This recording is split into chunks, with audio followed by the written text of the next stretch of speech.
الحمد لله نحمده ونستعينه ونستغفره ونؤمن به ونتوكل عليه ونعوذ بالله من شرور أنفسنا ومن سيئات أعمالنا من يهده الله فلا مضل له ومن يضلله فلا هادي له ونشهد أن لا إله إلا الله وحده لا شريك له ونشهد أن سيدنا وسندنا ونبينا ومولانا محمدا عبده ورسوله أما بعد فأعوذ بالله من الشيطان الرجيم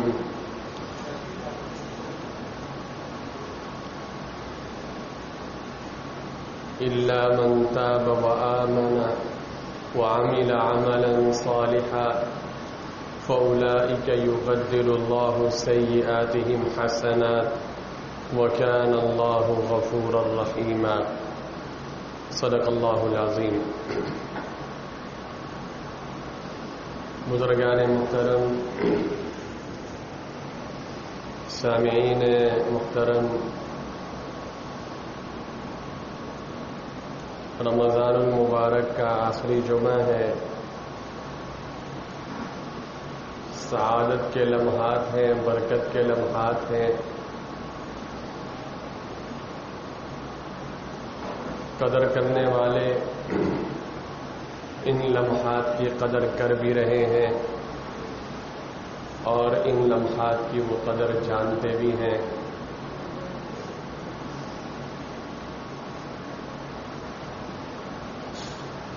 اس کائنات میں اللہ تبارک و تعالیٰ کے مخصوص بندے آئے، انبیاء علیہم الصلاۃ والسلام تشریف لائے.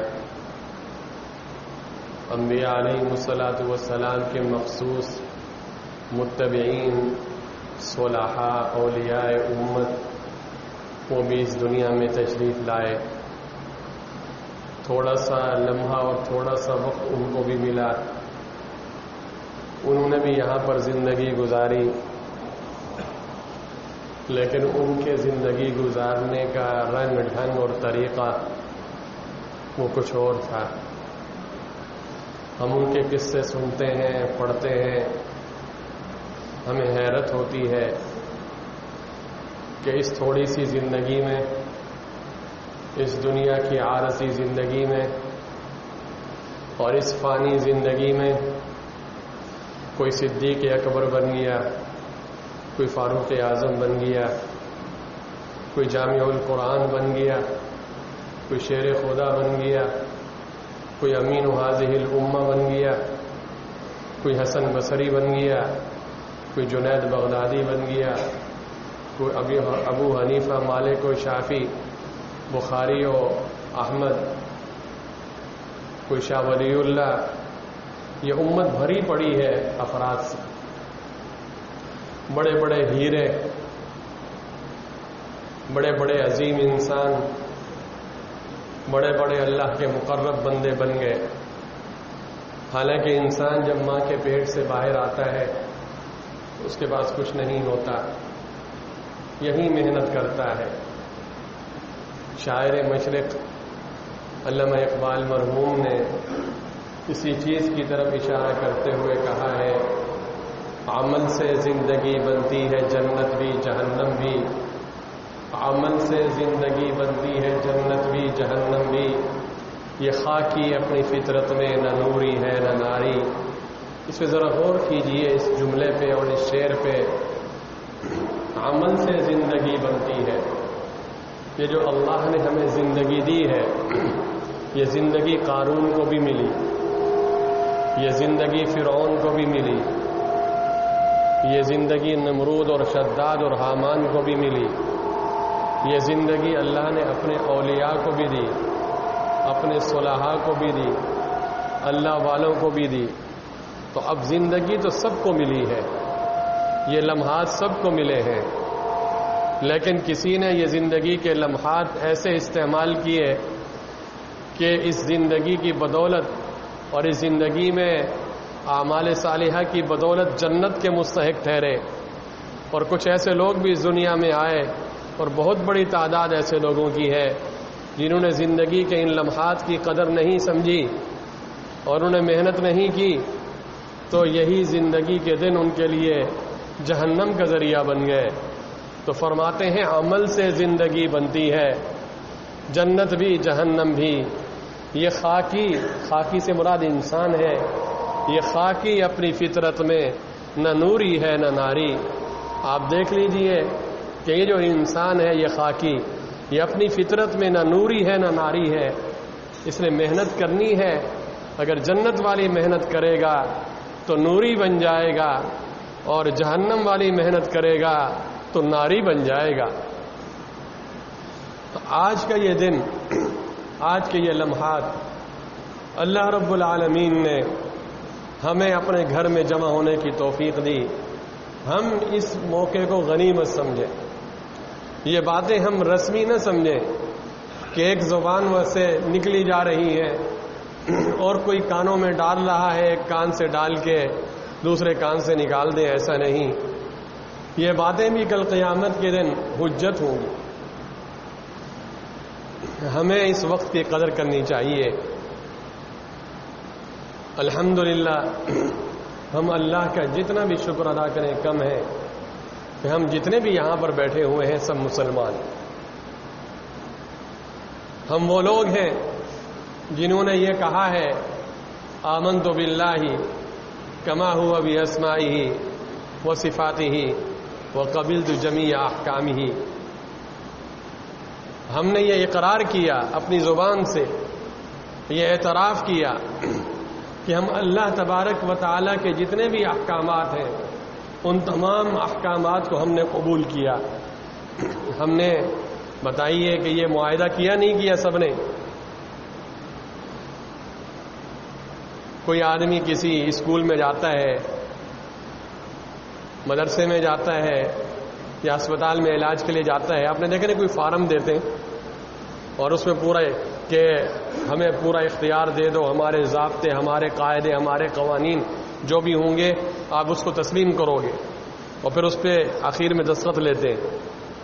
تو جو سخت دستخط کر دے تو اس کو اس اسکول، اس مدرسہ یا اس ہسپتال کے قواعد اور ضوابط کا ماننا لازمی ہوتا نہیں ہوتا؟ تو ہم نے جب یہ بات کہہ دی قبلت جمیع احکامی کہ اے اللہ ہم نے آپ کے تمام احکامات کو قبول کر لیا، گویا کہ شریعت پر ہم نے دستخط کر دیے۔ یہاں پہ جتنا بھی مجمع بیٹھا ہوا ہے وہ دستخط کرنے والا ہے، کوئی دوسرا مجمع نہیں ہے۔ ہم نے تسلیم کر لیا۔ جب ہم نے تسلیم بھی کر لیا، ہم نے مان بھی لیا، تو پھر آج ہمارے دلوں میں اللہ کے حکم کی اہمیت کیوں نہیں ہے؟ کتنے مسلمانوں کی تعداد ایسی ہے کہ اللہ اس کے رسول کے حکم کی اہمیت اور عظمت اس کے دل میں نہیں ہے؟ شریعت کا کوئی حکم، اللہ اس کے رسول کا کوئی حکم جب اس کے سامنے بیان کیا جاتا ہے تو آگے سے وہ پوچھتا ہے یہ کیوں؟ آپ بتائیے کہ ایک بندہ ہو، غلام ہو، جس نے اپنے رب کا کلمہ پڑھا ہو، اپنے نبی کی شریعت کو تسلیم کیا ہو، کیا اس کو یہ اختیار پہنچتا ہے کہ وہ اللہ اس کے رسول کے حکم کے بارے میں یہ سوال کرے کہ ایسا کیوں ہے؟ یہ کیوں، یہ کیوں، یہ کیوں، یہ کیوں، یہ کیوں؟ یہ اعتراض والی بات، یہ اشکال والی بات، یہ سوال والی بات یہ غلام اور بندہ نہیں کرتا۔ اس کا طریقہ یہ نہیں ہوتا، اس کا طریقہ کیا ہوتا ہے؟ آمنا وسلمنا، سرے تسلیم خم ہے جو مزاج یار میں ہے۔ حضرت آدم علیہ السلام کا قصہ اور اس کے مقابلے میں ابلیس کا قصہ قرآن پاک میں جا بجا بیان کیا گیا۔ حضرت آدم علیہ السلام کو اللہ تبارک و تعالی نے عزتیں عطا فرمائیں، سر بلندیاں عطا فرمائیں۔ ان سے ایک لغزش ہوئی تو انہوں نے کوئی عقل نہیں لڑائی، بحث نہیں کی، حجت نہیں کی، دلائل نہیں دیے کہ مجھ سے ایسے کیوں ہوا، کیا ہوا، نہیں، بس یہی زبان سے نکلا، ربنا ظلمنا انفسنا وَإِن لَّمْ تَغْفِرْ لَنَا وَتَرْحَمْنَا لَنَكُونَنَّ مِنَ الْخَاسِرِينَ رَبَّنَا ظَلَمْنَا أَنفُسَنَا، اے ہمارے رب، ہم نے اپنے اوپر ہی زیادتی کی، ظلم کیا، قصور ہمارا ہے، غلطی ہماری ہے، اگر آپ ہمیں نہیں بخشیں گے، ہمیں معاف نہیں کریں گے تو ہم خسارے والوں میں سے ہو جائیں گے۔ اللہ والے ایسے ہوتے ہیں، اللہ والوں کا طریقہ یہی ہوتا ہے۔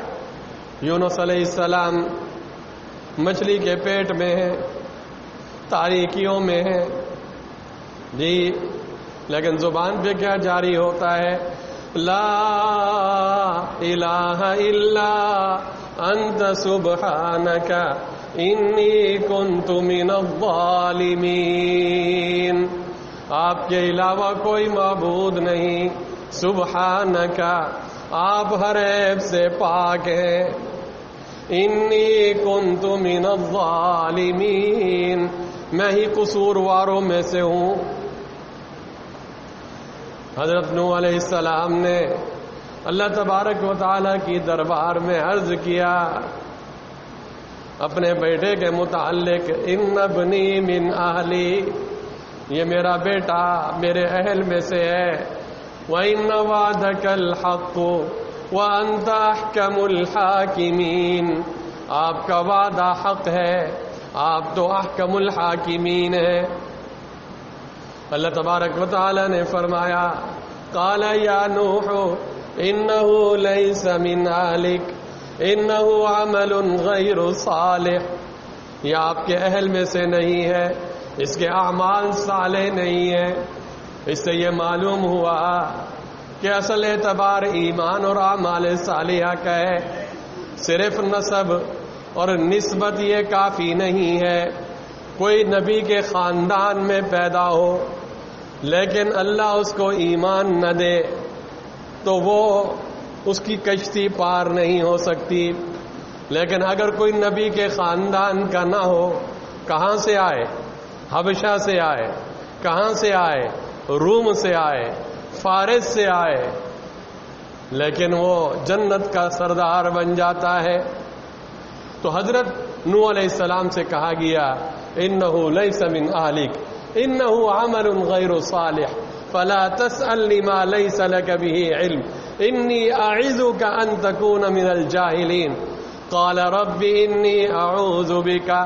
اب دیکھیے حضرت نوح علیہ السلام اپنے رب سے کیا عرض کر رہے ہیں؟ رب انی اعوذ بک ان اسألک ما لیس لی به علم وَإِلَّا تَغْفِرْ لِي وَتَرْحَمْنِي، اگر آپ مجھے معاف نہیں کریں گے، مجھ پر رحم نہیں فرمائیں گے تو میں خسارے والوں میں سے ہو جاؤں گا۔ قرآن پاک تو اس طرح کی آیتوں سے بہت زیادہ بھرا پڑا ہے، میں اس تفصیل میں نہیں جانا چاہتا۔ انبیاء علیہم الصلاۃ والسلام کا طرز عمل دیکھیے، یہ اللہ کے محبوب ہیں، یہ اللہ کے چہیتے ہیں، لیکن زبان پہ کیا ہے؟ توبہ ہے اور استغفار ہے، معافی ہے۔ لیکن اس کے مقابلے میں ابلیس کا کردار دیکھیے، وہ بھی قرآن میں موجود ہے، شیطان کا۔ اس سے کہا گیا سجدہ کرو تو وہ دلیلیں اپنی طرف سے حجتیں پیش کرنے لگا، میں کیسے اس کو سجدہ کروں؟ آپ نے مجھے آگ سے پیدا کیا، اس کو مٹی سے پیدا کیا، کیا ایک غلام کو یہ اختیار ہے کہ وہ اپنے آقا کے سامنے اس طرح کی لینگویج اور اس طرح کی زبان استعمال کرے؟ نتیجہ کیا نکلا؟ نتیجہ یہی نکلا کہ اللہ نے اس کو اپنی دربار سے ہی دھتکار دیا۔ حالانکہ ابلیس بہت مقرب تھا، پہلے شروع میں بڑا عبادت گزار تھا، بعض روایات میں ہم نے پڑھا ہے کانا معلم الملائکہ، فرشتوں کا معلم تھا، استاذ تھا۔ شیخ سعدی کہتے ہیں تکبر عزازیل لا خار کرد بزندان لعنت گرفتار کرد، تکبر نے عزازیل کو یعنی اس کا نام ہے ابلیس کا. تکبر نے ابلیس کو ذلیل و خوار کر دیا. بزندان لعنت گرفتار کر، لعنت کے قید خانے میں گرفتار کر دیا. اب اخیر قیامت تک لوگ اس میں لعنت کرتے رہتے ہیں. تو آج جو ہمارا مسئلہ ہے وہ یہ ہے کہ ہم اپنے دل میں اللہ کے حکم کی اہمیت کو بٹھائیں، شریعت کے حکم کی اہمیت کو بٹھائیں. ہمارا مزاج ماننے والا ہونا چاہیے، اعتراض والا نہیں ہونا چاہیے. میں یہ باتیں آج کے اس جمعے کے بیان میں کیوں کر رہا ہوں؟ ہم نماز پڑھتے ہیں، ہم روزے بھی رکھتے ہیں جی، لیکن آج کل ایک مخصوص انداز سے، آج نہیں بڑے عرصے سے ایک محنت ہو رہی ہے کہ مسلم معاشرے میں جی اسلامی تعلیمات کی اہمیت کو گھٹا دیا جائے.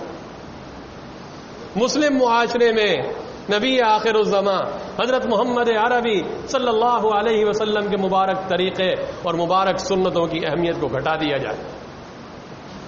اس وقت کتنا دکھ اور افسوس ہوتا ہے کہ جب ایک نوجوان بحث شروع کر دیتا ہے، کوئی بھی نبی کی سنت اس کے سامنے ذکر کی جائے، نہیں یہ تو سنت، اس کا مقصد یہ ہے، اس کا مقصد یہ ہے، نہیں یہ تو اس زمانے کے لیے تھی، یہ فلاں تھا، یہ فلاں تھا.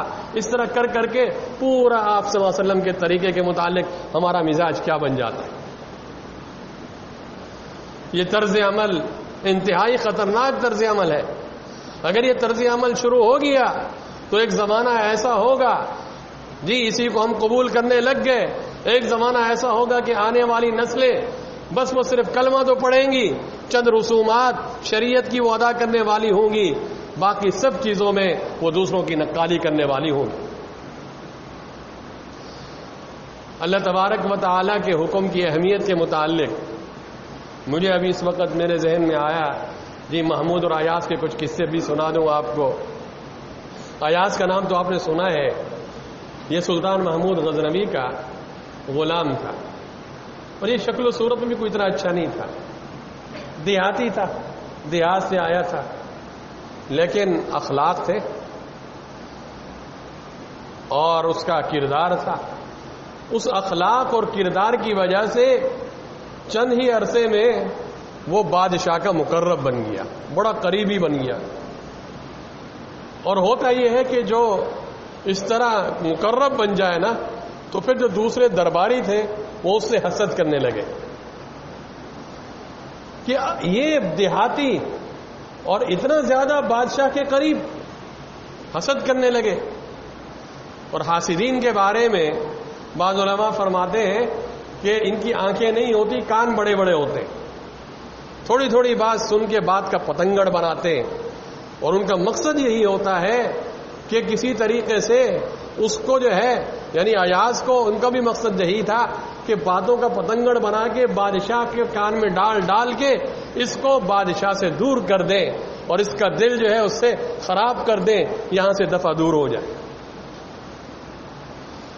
ایک دفعہ ان درباریوں نے کہہ بھی دیا بادشاہ سے کہ حضرت ہم اتنے پرانے ہیں، سب کچھ ہے، آپ کے خدمت گزار بھی ہیں، آپ کا کہنا بھی مانتے ہیں، سب کچھ کرتے ہیں، لیکن اس کے باوجود اس ایاز کو آپ نے اتنا اونچا مقام کیوں دیا ہوا ہے؟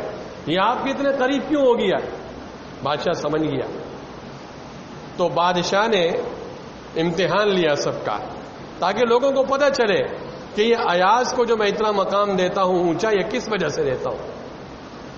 تو ایک پھل منگایا، اور اس طرح کا قصہ حضرت لقمان حکیم کے بارے میں بھی تفسیر کی کتابوں میں ملتا ہے، یہ دوسرا قصہ ہے.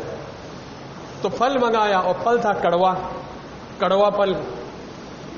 اب ایک درباری نے کھایا اس کی کاش، دوسرے نے کھائی، فلاں نے، اور سب نکالتے گئے، کڑوا ہے تھو کرتے گئے. جب ایاز کے پاس وہی پھل آیا تو اس نے بڑے مزے سے کھا لیا، بڑے مزے سے کھا لیا. بعد میں اس سے پوچھا بادشاہ نے کہ بھائی یہ سب کہہ رہے تھے یہ کڑوا ہے، اور تو نے بڑے مزے سے کھا لیا، تجھے کڑوا نہیں لگا؟ تو کہنے لگا حضرت آپ کے ہاتھوں سے اتنی نعمتیں کھائی ہیں، آج تک اتنی نعمتیں ہم استعمال کر رہے ہیں، اگر آج آپ کی طرف سے کوئی کڑوی چیز آ گئی تو اس کو اعتراض اور اشکال کرنے کی کیا ضرورت، اور تھو کرنے کی کیا ضرورت؟ آپ کی طرف سے آئی تھی، ہم نے کھا لی۔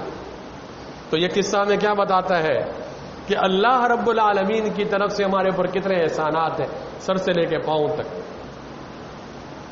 کبھی کبھی دکھ آ جاتا ہے، کوئی تکلیف آ جاتی ہے، کوئی مصیبت، وہ بھی تو اللہ کی طرف سے آتی ہے نا، تو اس پہ واویلا مچانے کی ضرورت نہیں ہے کہ اللہ یہ بھی آپ کا مہمان ہے، یہ دکھ اور مصیبت بھی آپ ہی کا مہمان ہے، میں اس پہ صبر کرتا ہوں۔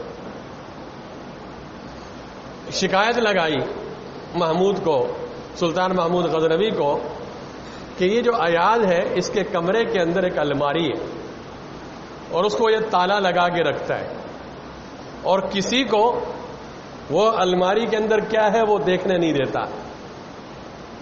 ہمیں لگتا ہے کہ یہ چور ہے، اس نے سامان چوری کیا ہے اور اس الماری کے اندر وہ چوری کا سامان اس نے رکھا ہوا ہے، کیونکہ حاسدین کا مقصد یہی تھا کہ بادشاہ یہ الماری کھلوائے گا، اس میں دیکھے گا کہ اس میں سامان اور خزانہ پڑا ہوا ہے، تو بادشاہ کے دل کے اندر ایاز کی قدر ختم ہو جائے گی۔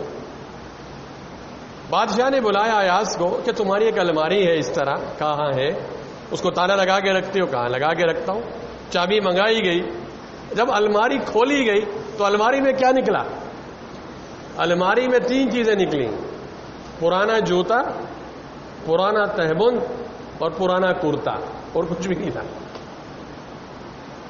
اس کو تالا لگا کے رکھتا تھا۔ بادشاہ حیران، ایسا تم کیوں کرتے ہو؟ یہ کوئی اتنا بڑا قیمتی خزانہ تو نہیں ہے۔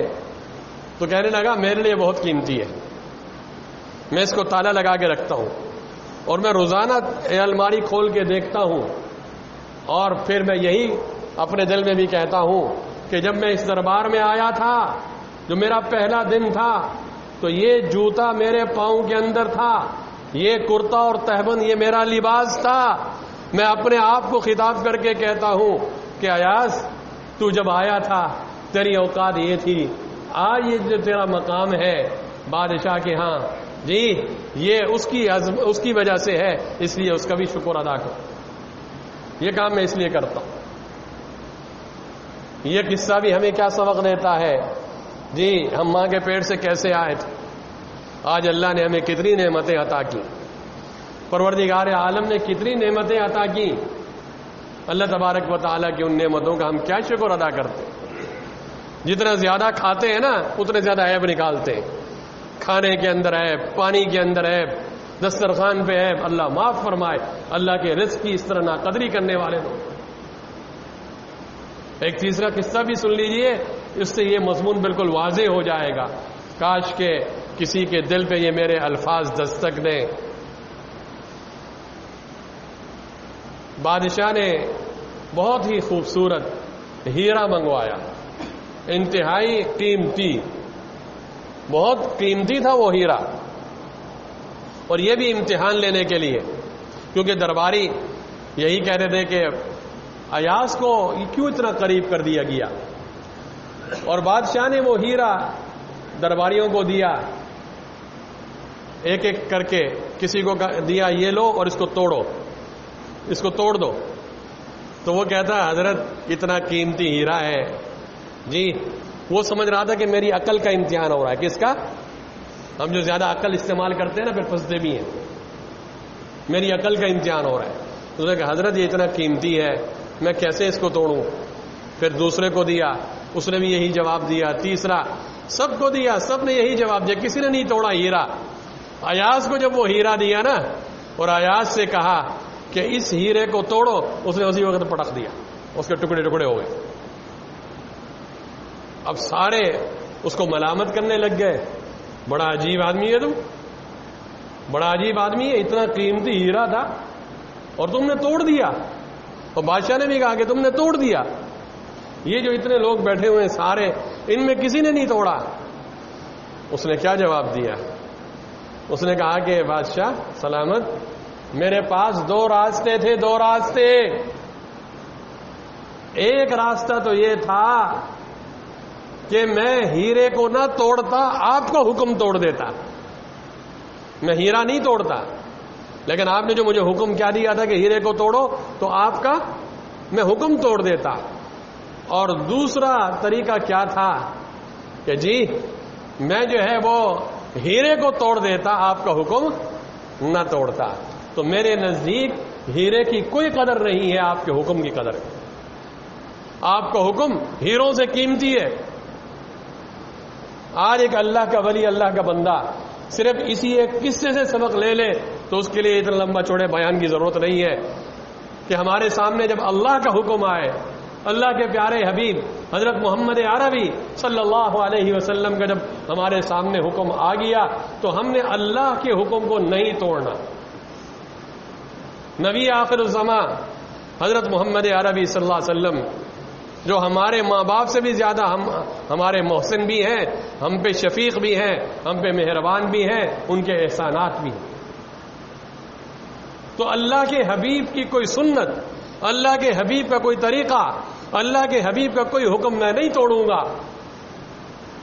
آپ دیکھتے نہیں ہیں آج شریعت کے کتنے احکامات ہیں، وہ ہم کیوں توڑتے ہیں؟ بھائی دوست ناراض ہو جائے گا نا، دوست کا دل توڑنا پڑتا ہے. اگر میں یہ کہنا مانوں گا تو میرا دوست جو ہے نا وہ مجھ سے کیا ہو جائے گا، ٹوٹ جائے گا. تو بھائی وہ دوست ہی کیسا دوست جو اللہ اس کے رسول کے راستے میں رکاوٹ بنے. دوست تو وہ بنانا چاہیے کہ جو اللہ اس کے رسول کے راستے میں معاون بنے، رفیق بنے. آج یہ بڑا مسئلہ ہے ہمارا. کاش کہ ہم اپنے دل کے اندر اللہ رب العالمین کے حکم کی اہمیت کو بٹھا لیں، عظمت بٹھا لیں، اللہ کے رسول کے حکم کی اہمیت اور عظمت بٹھا لیں. اور یقین جانیے وہ ذات بڑی عظیم ذات، وہ قدردان ہے، وہ قدردان ہے. ذرا آدمی اس کے لیے قربانی تو دے کے دیکھے. تھوڑی سی قربانی لیتا ہے، تھوڑی سی، اور دیتا کیا ہے؟ اپنی شان کے مطابق. اس کے خزانوں میں کوئی کمی نہیں ہے. قرآن پاک میں دیکھ لیجئے، ایوب علیہ السلام نے صبر کیا، اللہ نے صلہ کیا دیا، کیسی خوبصورت تعریف کی اور قرآن پاک کا حصہ بنا دیا. انا وجدناہ صابرا نعم العبد انہ اواب. ابراہیم علیہ السلام کی زندگی دیکھیے، قرآن بیان کرتا ہے وَإِذِ ابْتَلَىٰ إِبْرَاهِيمَ رَبُّهُ بِكَلِمَاتٍ فَأَتَمَّهُنَّ.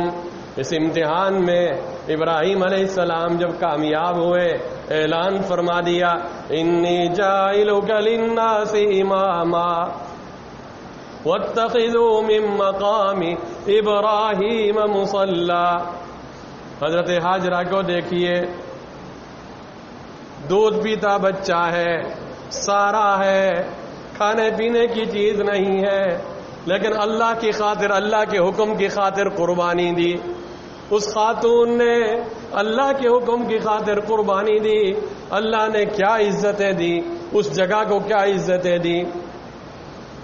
ربنا انی اسکنت من ذریتی بواد غیر ذی زرع عند بیتک المحرم ربنا لیقیموا الصلاة فاجعل افئدة من الناس تهوی الیہم وارزقهم من الثمرات لعلهم یشکرون. حضرت بلال کو دیکھیے، حبشہ سے آتے ہیں، جی غلام تھے، لیکن جب اللہ تبارک و تعالی کے لیے، اللہ کی توحید کے لیے انہوں نے مشقتیں برداشت کی تو سردار بن گئے. کیا عزتیں اور عظمتیں عطا فرمائی. سلمان فارس سے آتے ہیں، بڑی قربانیاں دیتے ہیں، اور پھر اللہ کی طرف سے اعزاز کیا ملتا ہے کہ اللہ کے پیارے حبیب ان کے بارے میں فرماتے ہیں سلمان منا اہل البیت. زید بن حارثہ کا قصہ آپ سب کو معلوم ہے، انہوں نے کتنی قربانیاں دیں اور اللہ نے کیا صلہ دیا. پورے قرآن پاک میں دیکھیے کہ صرف زید کا نام آتا ہے. فلما قضى زید منها وطرا زوجناکہا. تو اللہ کے لیے کوئی قربانی دینا تو شروع کرے، اللہ کے لیے ہم راتوں کو جاگنا تو شروع کریں، اللہ کی محبت میں نمازیں پڑھنا تو شروع کریں، لذت والی نماز پڑھنا تو شروع کریں، لذت والی تلاوت کرنا تو شروع کریں. گناہوں سے اپنے آپ کو بچانا تو شروع کریں، تقوی والی زندگی بسر کرنا تو شروع کریں۔ میں نے شروع میں جو آیت پڑھی تھی کیا فرمایا؟ الا من تاب وآمن وعمل عملا صالحا فأولئك يبدل الله سيئاتهم حسنات وكان الله غفورا رحيما۔ ویسے بھی توبہ کا مہینہ ہے نا، توبہ کی گھڑیاں ہیں جی، آدمی توبہ کر لے اس کا اجر کیا ملے گا؟ ایک تو یہ کہ فَأُولَٰئِكَ يُبَدِّلُ اللَّهُ سَيِّئَاتِهِمْ حَسَنَاتٍ، اللہ تعالیٰ اس کی برائیوں کو نیکیوں سے بدل دیں گے۔ گناہ تو معافی ہوں گے، لیکن مزید اللہ کی طرف سے احسان یہ ہوگا کہ وہ گناہ اللہ تبارک و تعالیٰ نیکیوں سے تبدیل کر دیں گے۔ کیسا کریم ہے ہمارا رب!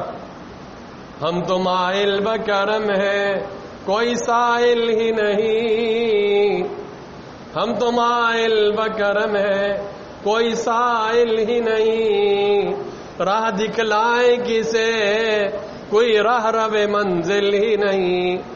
رات کے آخری پہر میں آسمان دنیا پہ پکار لگائی جاتی ہے کوئی بخشش کا طلبگار میں اس کو بخش دوں، ہے کوئی رزق کا طلبگار کہ میں اس کو رزق دے دوں، ہے کوئی مبتلا تکلیف میں کہ میں اس کو عافیت دے دوں، صحت دے دوں، تندرستی دے دوں۔ یہ اللہ کی طرف سے صدا لگائی جاتی ہے، صحیح احادیث کے میں موجود ہے۔ کتنے ہمارے مسلمان بھائی ہیں کہ جو رات کے ان لمحات میں اٹھ کے اپنے رب کو یاد کرتے ہیں۔ خزانے تو وہیں سے ملتے ہیں، خزانے والی جگہ وہی ہے، اس کے علاوہ اور کوئی جگہ نہیں ہے۔ ہم نے وہی در چھوڑا ہوا ہے، اس لیے تو در در کی ٹھوکریں کھا رہے ہیں۔ آج اگر ہم یہ طے کر لیں یہ رمضان کے چند دن ہیں، چند لمحات ہیں، نہ جانے اگلا رمضان ہمیں نصیب ہوگا یا نہیں ہوگا۔ پھر اگر رمضان نصیب بھی ہو جائے پتہ نہیں اس طرح کی صحت اور توانائی ہوگی نہیں ہوگی۔ اللہ تعالیٰ نے موقع دیا ہے تو بھرپور طریقے سے ہم اللہ سے اللہ کو مانگنے والے بنے، اللہ سے اللہ کی معرفت کو مانگے، اللہ سے اللہ کی محبت کو مانگے۔ ظاہر ہے کہ جب اللہ مل جائے گا تو پھر اور کسی چیز کی ضرورت نہیں ہے۔ میرا ارادہ تھا لیکن چونکہ وقت ختم ہو گیا، انشاءاللہ اللہ نے پھر موقع دیا۔ سورہ آل عمران کا جو آخری رکوع ہے اس کے متعلق اور اسی طرح کچھ چند آیتیں تھیں کہ وہ اللہ کی ذات کیسی قدردان ہے۔ فاستجاب لهم ربهم انی لا اضیع عمل عامل منکم من ذکر او انثى بعضکم من بعض فالذین هاجروا واخرجوا من دیارهم وأوذوا في سبیلی وقاتلوا وقتلوا لأکفرن عنهم سیئاتهم